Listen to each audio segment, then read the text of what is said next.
Welcome to the deep dive. Today we're doing a kind of a rapid download on a complex bit of microbiology, specifically non-sexually transmitted infections of the reproductive systems. That's right. And our mission really is to cut through the density, give you that clarity on the causes, the mechanisms, so you can nail this stuff quickly. Yeah, get right to the core of it. And, the source material we're using makes a really critical distinction up front. We are zeroing in on infections that are endogenous, meaning they start from inside the body, or iatrogenic, Yeah. introduced medically. Okay, so not the sexually transmitted ones. That's a different chapter, a different discussion. Exactly. Understanding that specific origin internal imbalance or external procedure is just key for getting the diagnosis and treatment right. So let's start with the foundation. Why are these systems, inherently vulnerable? It really comes down to anatomy. The reproductive and urinary systems are just so closely linked physically. They often call it the urogenital system for that reason. Right, shared plumbing, almost. Pretty much. And that closeness means, well, they share vulnerabilities. The same microbes can potentially threaten both systems. It's interesting how long this has been a known issue. The source actually mentions diagnoses going way back. What was it, the Calhoun Gynecological Papyrus? Yeah, 1825 BCE. It's kind of amazing. Shows these aren't new problems. But then you jump forward thousands of years and you get something like the toxic shock syndrome outbreak in 1980. Right, TSS. And that's a much more recent and frankly terrifying example of how an external factor can cause a major internal problem. That was the one linked to those specific types of tampons, wasn't it? The source highlights how their design sort of created a perfect storm. How did Staphylococcus aureus go from just being there to causing such severe illness? Well, Staph aureus is actually part of the normal vaginal flora for maybe 5 to 15% of women. It's usually harmless. But those superabsorbent tampons, especially if left in too long, trap menstrual blood, creating this incredibly rich, warm, sealed environment, perfect for staph to multiply. And then the toxin comes in? Exactly. If there were also tiny lesions or abrasions on the vaginal wall, maybe caused by the tampon itself, the bacteria could pump out huge amounts of this specific toxin, exotoxin C, which then gets absorbed directly into the bloodstream. Wow. So it's an iatrogenic factor, the tampon facilitating a massive systemic response. Precisely. A really stark lesson. Okay, so the system has vulnerabilities, but it also has defenses, right? Before we get into the specific infections, what are the body's sort of built-in protective measures for both sexes? Yeah, there are basically 6 main lines of defense we rely on. Some are biological or chemical. Like? Well, first, just competition from the normal resident flora. The good microbes crowd out the bad ones. Then you have specific enzymes like lysozyme. You find that in semen and cervical mucus. Okay, enzymes. And then there are the chemical conditions. Things like acidic pH, especially in the vagina, and high salt concentrations generally make it tough for many pathogens. Right, so those are chemical and biological. What about physical barriers? Yeah, 3 main physical ones. You've got sphincter muscles in the various ducts. Yeah. They basically act like one-way valves to prevent backflow. Makes sense. Then there's the simple washing action of urine flow.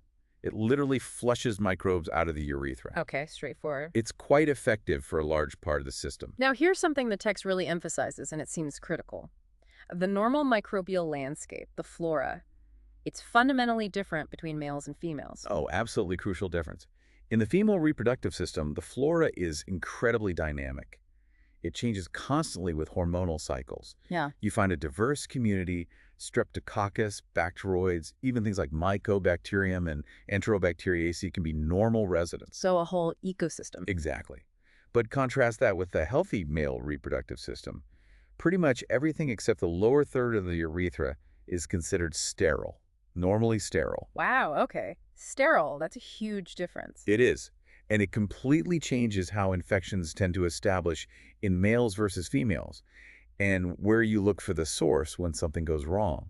And when these defenses, whether it's the flora or the physical barriers, when they fail, the result is what the WHO calls reproductive tract infections, or RTIs.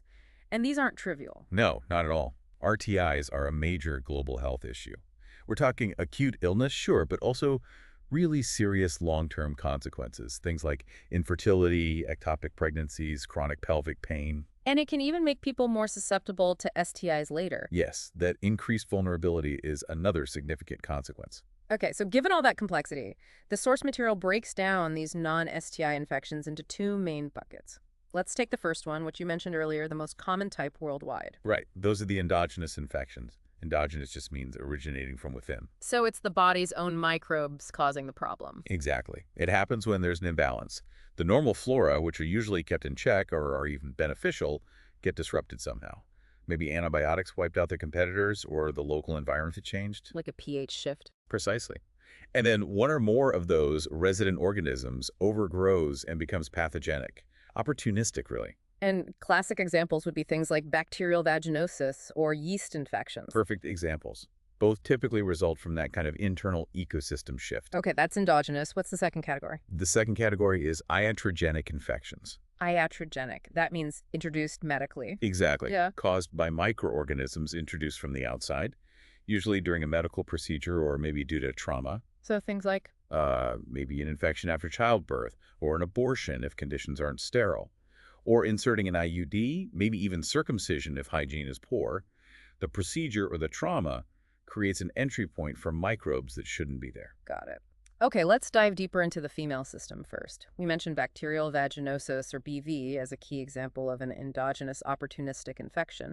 Why is that change in vaginal pH so central to BV developing?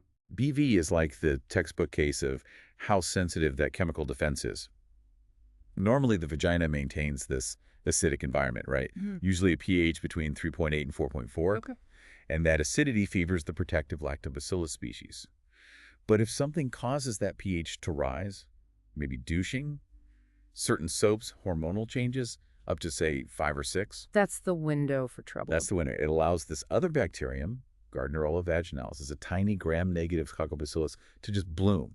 And it doesn't act alone. It works synergistically with anaerobic bacteria like Bacteroides and B Streptococcal. Yeah. They sort of help each other take over. And clinically, what's the telltale sign? How do they diagnose it?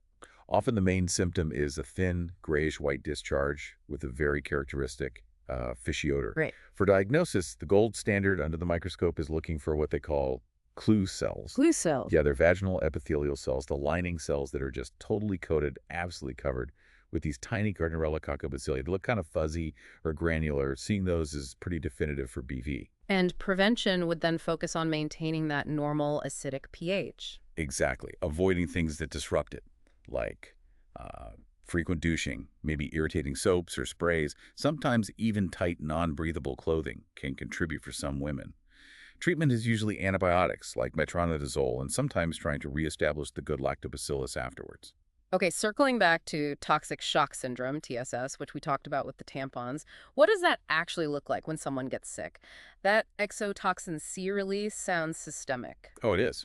It's rapid and severe, hitting multiple organ systems. You see high fever, a sudden drop in blood pressure, hypotension, often a sunburn-like rash. Okay.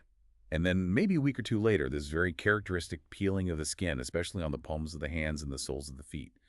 Because it's a systemic intoxication, you have to hit it hard and fast with antibiotics, like nafcillin, to stop the bacteria from producing more toxin. Wow.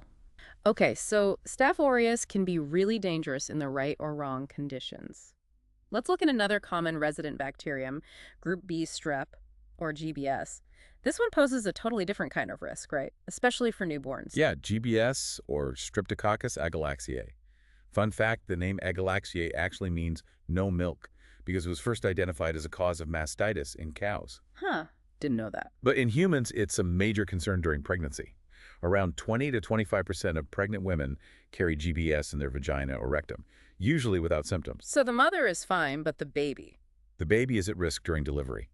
If the baby inhales or swallows the bacteria, they can develop really serious infections like sepsis, pneumonia, or meningitis shortly after birth. That sounds incredibly scary for parents. Is the prevention effective? The CDC recommends screening, right? It's highly effective. That's why the CDC recommendation is so important. They suggest screening all pregnant women between 35 and 37 weeks gestation. And if she tests positive? Then giving intravenous antibiotics during labor makes a massive difference.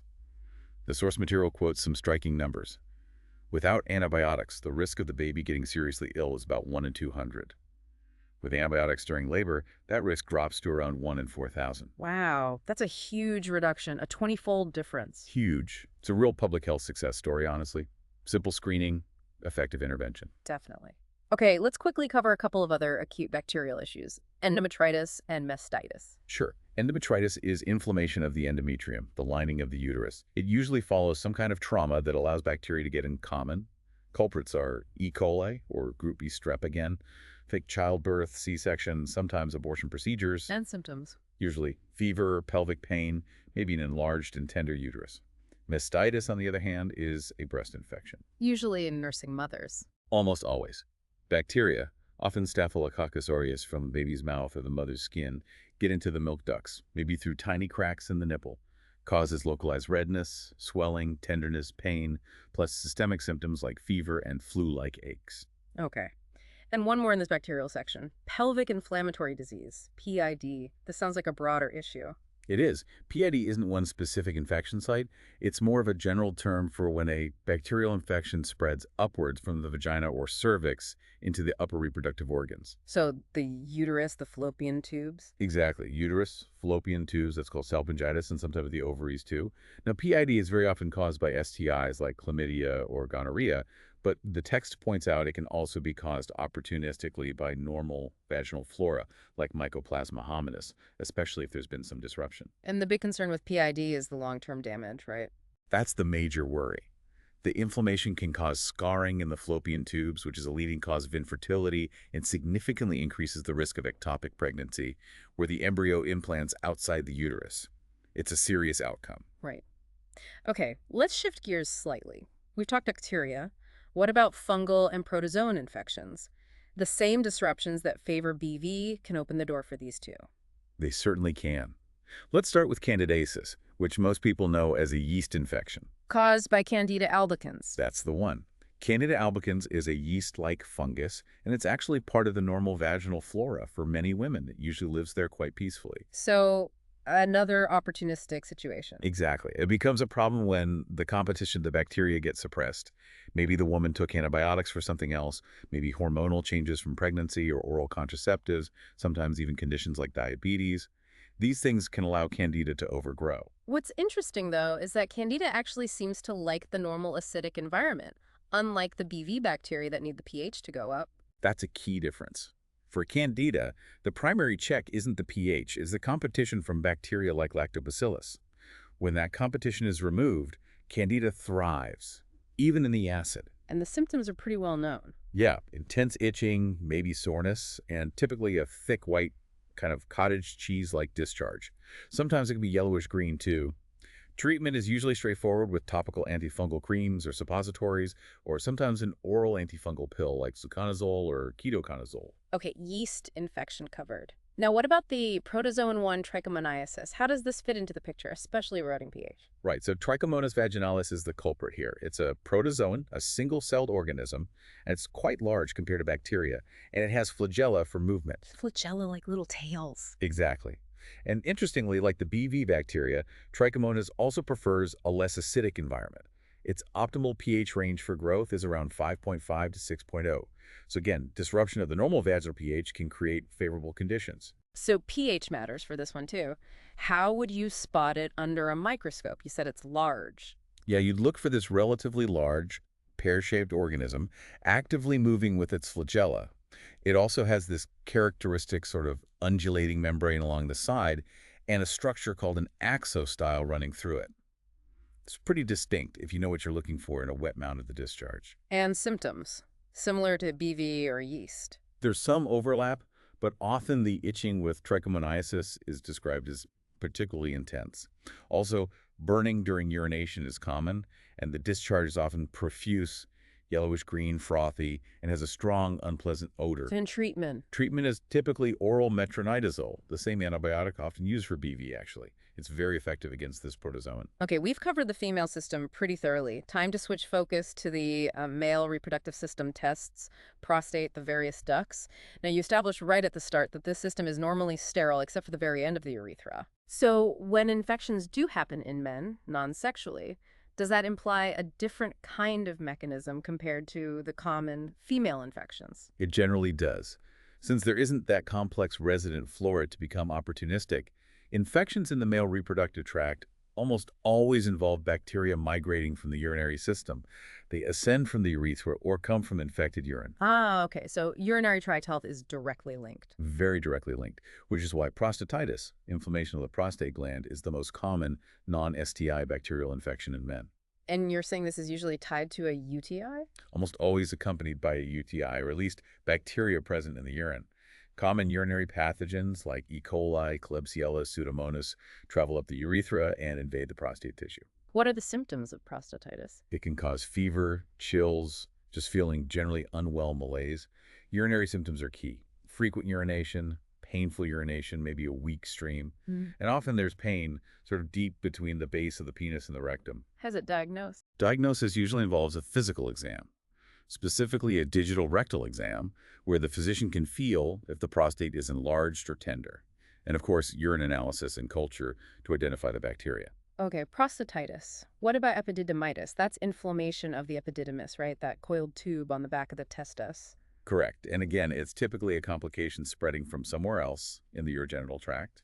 Often it follows urethritis or prostatitis. Same bugs involved. Usually same uropathogens, especially in older men, or sometimes it's linked to procedures like prostate surgery or having a urinary catheter.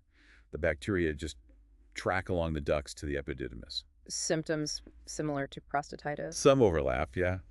Fever, chills, pain are common. But the key sign is usually tenderness and swelling specifically localized to the epididymis, felt on examination of the scrotum. And the risk here, if it's not treated properly, can be abscess formation, chronic pain, and potentially even infertility if the inflammation damages the sperm transport pathway. Got it. And then there's a more localized issue mentioned, balanitis. Right, balanitis is inflammation just of the glands, the head of the penis. If it involves the foreskin too, it's called balanopostitis. And this is mostly in uncircumcised men. Primarily, yes. Yeah. Especially if hygiene is poor. The area under the foreskin can trap moisture and debris, creating this warm, moist, anaerobic environment that really favors microbial growth. So what kind of microbes? Bacteria again? Mostly bacteria, yes. Yeah. But Candida species, the same yeast that causes infections in women, can cause balanitis too.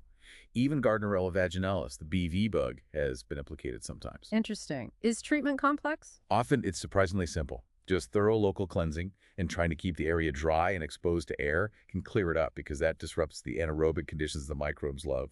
Sometimes topical creams are needed. Okay. So we mentioned Candida and Gardnerella there. Do men get the full-blown fungal and protozoan infections we discussed in women, like candidiasis and trichomoniasis? They can, yes, but often the presentation is different, especially with Candida. Male yeast infections caused by C. albicans can occur internally, sometimes contributing to prostatitis symptoms, which would need oral antifungals like ketoconazole. And externally? Externally, it can cause that balanitis we just discussed, or just general itchy, dry, sometimes red and flaking skin on the penis. That's usually treated with topical antifungal creams. What about trichomoniasis, T. vaginalis? Men definitely get infected with T. vaginalis, but here's the tricky part. They are very often asymptomatic carriers. Ah. So they have it but don't know it. Exactly. Because the male system is mostly sterile, the organism might not cause obvious inflammation or symptoms like the profuse discharge seen in women.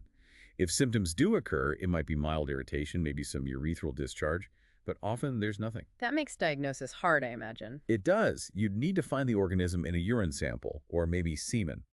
But even if asymptomatic, they can still transmit it to partners. Treatment, when diagnosed, is the same as for women. Oral metronidazole. Okay, we've covered a lot of ground. Let's try to pull it all together. What's the big takeaway message from this deep dive into non-STI reproductive infections? I think the crucial theme that runs through almost all of these is vulnerability tied to disruption. Either disruption of the internal balance, the normal flora, the pH, like in BV or candidiasis, those are the endogenous factors, Right. or disruption from the outside physical trauma or a medical procedure allowing microbes entry to HIP. Those are the iatrogenic factors, leading to things like postpartum endometritis or TSS in that historical context. So breakdown of balance or breakdown of barriers? That sums it up pretty well, and understanding which type of breakdown occurred is vital in healthcare. It points you towards the likely cause. Which brings us to the practical side. Why is getting that diagnosis right so critical? Because the treatments are completely different. You absolutely need that clinical investigation, often involving microscopic examination of discharge or urine culture to figure out, are we dealing with bacteria? If so, which ones? Or is it a fungus like Candida? Or is it a protozoan like Trichomonas? Antibiotics won't touch a yeast infection. Exactly. And antifungals won't work on bacteria or protozoa. Antiprotozoals like metronidazole target Trichomonas and certain anaerobic bacteria, but not yeast. Getting the specific microbial cause identified is absolutely fundamental to successful treatment. Misdiagnose and the treatment fails, the infection persists, and complications could arise. That diagnostic precision makes perfect sense. And looking ahead, the source touches on something pretty thought-provoking. Potential links between some of these chronic infections and maybe even cancer development later on. Yeah, it briefly mentions ongoing research exploring those connections. For example, is there a correlation between the chronic inflammation caused by something like mastitis and perhaps an increased risk, years down the line, for certain types of breast cancer? Like non-inflammatory breast cancer. Right. We already know about strong links, like HPV, a virus often transmitted sexually, and cervical cancer. But this raises the question about chronic bacterial or fungal inflammation too. So the provocative thought is, how might these persistent microbial challenges, even non-STI ones, be subtly altering the cellular environment over long periods? Exactly. Could that chronic inflammatory state, that constant battle between the microbes and the immune system, somehow create conditions that make tissues more susceptible to malignant changes later in life? It's an area of active research. Definitely something to think about. It reminds us that understanding and managing these simpler infections effectively today could potentially have much bigger preventative implications for the future. Well said. It connects the microbiology directly to long-term health outcomes. An excellent point to end on. Thank you so much for walking us through all that complex detail. My pleasure. It's important stuff to understand. And thanks to all of you for joining us on the deep dive. We hope this focus session helps solidify these critical concepts for your studies or your practice. Until next time, keep digging deeper and stay curious.